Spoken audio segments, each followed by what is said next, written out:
मैले राष्ट्रिय स्वतन्त्र पार्टीको अध्यक्षमाथि जुन किसिमको अन्याय भएको छ त्यो अन्यायको विरुद्ध म पनि यहाँ समाहित भएर लड्नुपर्छ भनेर आएको म त्यो अभियानलाई अगाडि लैजान्छु।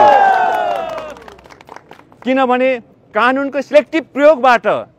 जनतामा जुन नैराश्यता आएको छ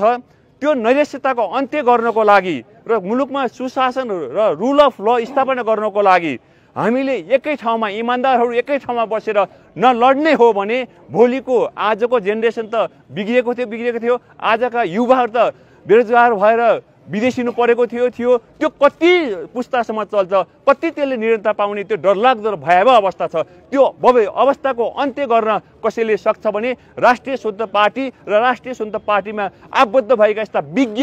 हाम्रा चाहिँ सभापति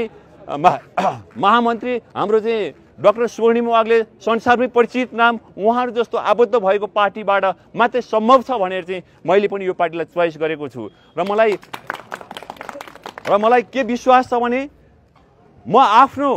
जे अनुभव मैले 29 वर्ष प्रहरी सेवा प्राप्त गरेँ त्यो अनुभव र जुन इमान्दारिता बचाएँ त्यो इमान्दारिता त्यो सबैलाई यो पार्टीको विकास यो पार्टीको जनविश्वासको अभिवृद्धिको लागि म पूर्ण रूपमा यो पार्टीलाई कन्ट्रिब्युसन गर्न आफ्नो ठाउँबाट प्रयत्न गर्नेछु। र मलाई के विश्वास पनि छ भने अबका दिनमा भावी दिनमा आउने इलेक्सनमा अब पुराना पार्टीलाई होइन राष्ट्रिय स्वतन्त्र पार्टीलाई नै जनताले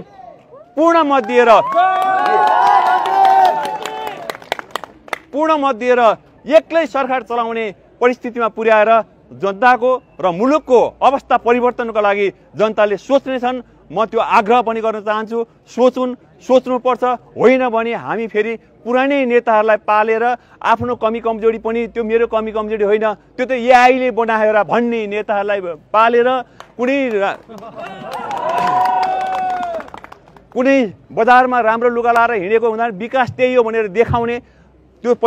खाडीमा पसिना बगाएर छोराले पठाएको एउटा लुगा लाउँदाखेरि हामीले विकास गरेकै रहेछौँ भन्ने सांसदहरू बोकेर हामी परिवर्तन गर्न सक्दैनौँ। त्यसको विकल्पमा हामी उभिनुपर्छ। त्यो विकल्पको शक्तिको रूपमा राष्ट्रिय स्वतन्त्र पार्टीले काम गर्न सक्छ। त्यसकै लागि यो पार्टी जनताले त्यसकै भरोसामा त्यही विश्वासमा जनताले यसलाई आउने पटकमा ठुलो अभिमतका साथ जिम्मेवार दिन्छन् भन्ने पनि मैले आशा गरेको छु। र म अर्को महत्त्वपूर्ण कुरा र एकदमै ठुलो कुरा चाहिँ मेरो मनमा लागिरहेको कुरा चाहिँ के हो भने यहाँ